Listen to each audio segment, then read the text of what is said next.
Shame. How are you doing?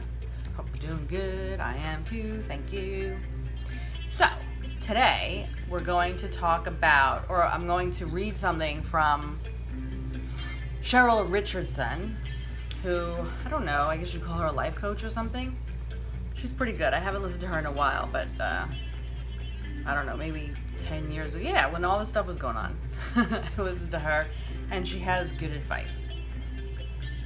So she wrote a little article called Crisis Intervention. I gave a sermon at our local Unity Church, and after the service, I stayed for a while to talk with members of the congregation. She lives in Massachusetts. It didn't take long to discover that, or Rhode Island. Anyway, it didn't take long to discover that, like many in our online community, people are struggling. I listened as men and women shared stories of having to work overtime without extra pay just to keep their jobs, families who are worried about losing their homes, or business owners who have watched their income drop dramatically over the last few months, while expenses have increased at the same time. Oh, this might have been, so this was all around the recession, the Great Recession. So this is probably, she's reacting to that time. What do we do when faced with a life crisis? How do we deal with the fear and anxiety that wreaks havoc in our minds? Well, while I don't profess to have all the answers, I do know what it's like to be gripped by financial fear, which is so appropriate now, to be woken in the middle of the night by racing, anxious thoughts, or to be so overwhelmed by responsibilities that I think I'm going to explode. These experiences have taught me a few things that have made a positive difference in my life, and I'm hoping they might help you too. Affirm good in your life. While I know it can be hard to believe that things will be okay when you're in the thick of it, it's critical to take control of your thinking. When I'm afraid or worried, I remind myself that my thoughts always precede my fear and anxiety. In order for me to feel afraid, for example, I have to first think fearful thoughts. So to counteract this reality, I start my day by planting good thoughts in my mind. I fill one page in my journal with spontaneous positive affirmations. Here is some of my favorites. Feel free to borrow them. Smiley face. I love life and life loves me. I believe in the power of miracles. I welcome good into my life with open arms. My life is a continuous stream of miracles. Abundance flows to me in surprising ways every day. I am constantly presented with wonderful opportunities to improve my life. The world is conspiring in my favor. You can use one that I use. Things always seem to work out for me. Woo. I'm super healthy and abundant. Yeah. So, when those thoughts pop into your head, because it's not like you can stop them from popping into your head, you really can't. But they pop into your head, and then you do have to catch them and say, what? No. And if you have these affirmations or you start your day with them, you can just go, wait, because I do that too. No. Hold on. Yeah, that's a possibility, but things always seem to work out for me, so I'm just going to let it go because I'm sure it's going to be fine. Boom. Go on with your day. When I'm going through a particularly rough time, I read my list throughout the day too. Next, ask for help. Please don't suffer in silence. If you're out of work and need a job, ask the people in your life to help you brainstorm ideas.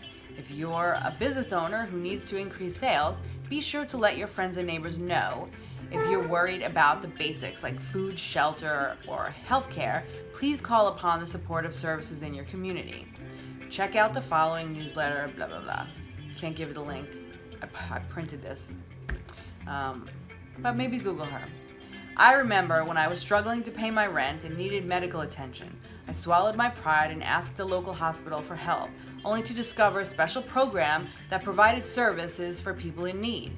If you don't speak up, the people around you may not know you need support.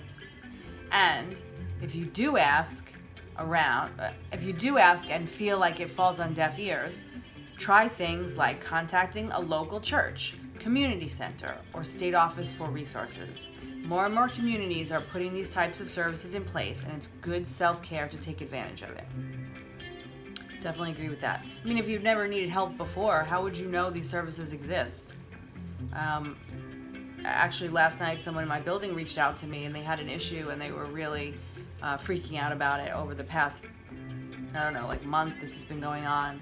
And I said, well, maybe contact a lawyer, and it would cost so much money, yada yada. And then I just said, well, why don't you just reach out to the town, and maybe there's someone there that can just take care of this for you for free.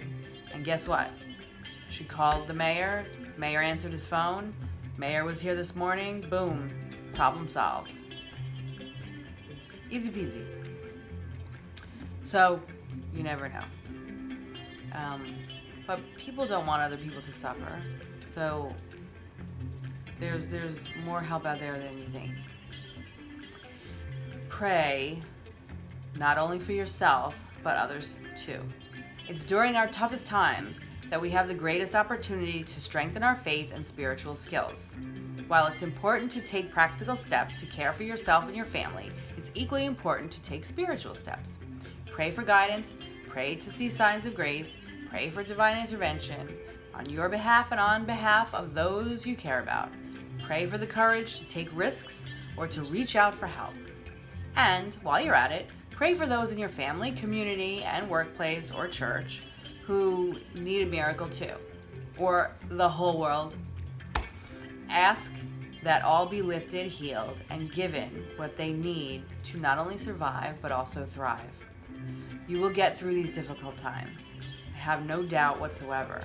Please keep your heart and mind open for those near you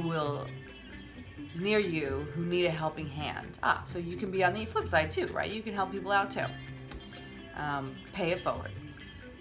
Sometimes the best way to deal with fear is to put the focus on loving another. Actually, that's usually like always the best way. Helping others helps you take the focus off yourself.